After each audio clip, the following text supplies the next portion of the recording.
Salut à tous, c'est Curisto. Aujourd'hui on se retrouve pour la review du chapitre 173 de The Promised Neverland. Je vous rappelle à tous que vous pouvez toujours vous abonner à la chaîne, liker la vidéo et activer la cloche des notifications.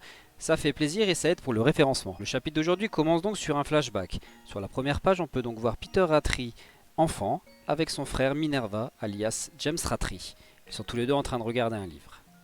Sur la page suivante on remarque donc qu'on est donc sur un flashback où on voit l'histoire de Peter Rattray et James Rattray. Peter Rattray adorait son frère, c'était pour lui un idole, un modèle. Dans ce chapitre, on voit donc l'idéologie de Peter Rattray et de Minerva. La mission principale du clan Rattray était de protéger le monde, de génération en génération. Le leader du clan, c'était le grand frère de Peter, Minerva alias James Rattray. Peter était très fier de son grand frère, fier de son clan. On voit Minerva se faire remercier de partout, par tous les membres de la communauté. Pour Peter, Minerva était son héros. Ils ont une vraie complicité tous les deux. On peut les voir passer de bons moments ensemble. Il avait vraiment une jeunesse parfaite où il passait des bons moments avec son grand frère. Peter dit qu'il le respecte plus que tout au monde, qu'il aime plus que tout au monde, qu'il va l'encourager toute sa vie, qu'il est né pour ça. Tout allait bien pour eux, jusqu'au jour où Minerva découvrit un document qui changea leur vie. Et surtout, celle de Peter Rattray. En fait, Minerva trouva un document où il apprit que Julius trahit ses camarades pour faire partie de la promesse. Sur ce document caché pendant des centaines d'années, on apprend les regrets du premier leader, Julius Rattray. La vérité sur le clan, tout le contraire d'un conte héroïque. Comment les citoyens sont devenus du bétail pour monstres. Le frère de Peter Rattray changea depuis ce jour. Nous devons protéger le monde, mais qu'en est-il des enfants, pensa-t-il. Minerva ressentait de l'hésitation et de la culpabilité, mais Peter ne comprenait pas. Jusqu'au jour où Peter donna son avis sur ce que Julius avait fait. Qu'il trouvait ça merveilleux que Julius n'avait rien fait de mal pour lui. Qu'il avait mis de côté ses propres sentiments pour protéger le monde, même si ça voulait dire de trahir ses camarades. C'est même ce qui faisait de lui un héros, que c'est ce qu'ils devaient tous faire. Minerva dit qu'il pensait aussi ça à la base, que c'était une noble mission, mais qu'ils avaient tort. En fait, c'était une punition, comme une sorte de malédiction.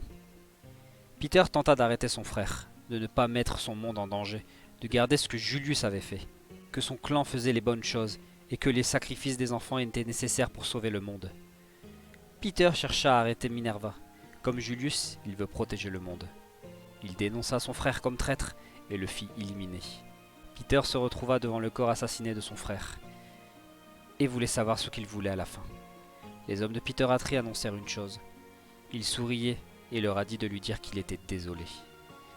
Pris de chagrin, Peter Rattray prit son frère dans ses bras et cria de peine. La peine était atroce pour lui.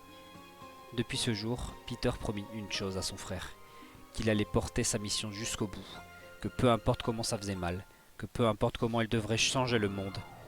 Puis le flashback se termine là-dessus. On retourne donc sur Emma et Peter Rattray. Emma lui dit « Soyons libres ensemble ». Peter doute de lui, il se questionne. Est-ce qu'il était prisonnier lui-même, qu'il était accablé par tout ça ? Par le fait du sort de son clan ? Non ! C'était une noble mission pour lui. Ils ont un clan honorable. Cette mission n'est pas une punition et encore moins une malédiction. Peter Rattray doute. Pour lui, il a fait les bonnes choses pour protéger le monde, même jusqu'à tuer son propre frère. Il ne peut pas croire que ce clan ait fait pendant 1000 ans des choses insensées. Puis retour sur l'image où on voit la tête de Minerva qui s'excuse à Peter. Désolé Peter de t'avoir blessé. Désolé Peter de t'avoir laissé porter le fardeau.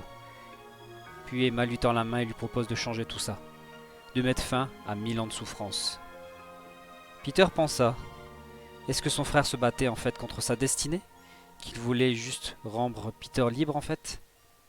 Emma proposa à Peter de vivre avec eux dans ce monde. Puis on a un gros plan sur la tête de Peter Rattray. Il a une tête triste, mais sourit.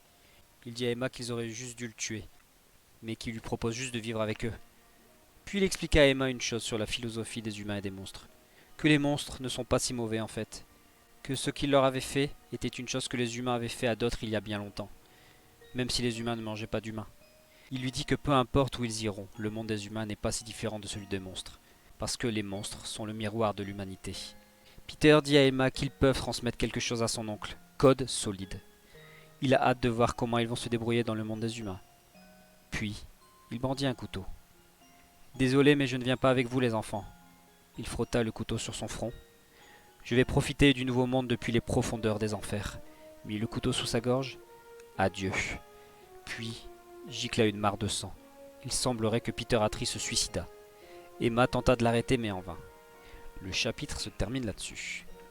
Donc voilà, on a un chapitre où on a le passé de Peter Attree, de James Rattray alias Minerva, où on comprend un petit peu la philosophie de pourquoi Peter Attree et James Rattray se retrouvent comme ça, pourquoi James se fait assassiner et pourquoi Peter devient comme ça. Pour lui, il a adopté la mauvaise idéologie, il voulait faire les bonnes choses pour son clan, pour le monde, mais il était dans le déni, c'était vraiment pas les bonnes choses à faire.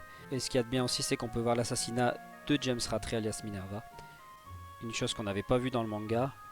On a aussi le retour sur Emma qui continue de tendre la main à Peter, mais qui n'assume pas ce que son clan a fait jusque là, c'est pour cela même qu'il ne veut pas les rejoindre.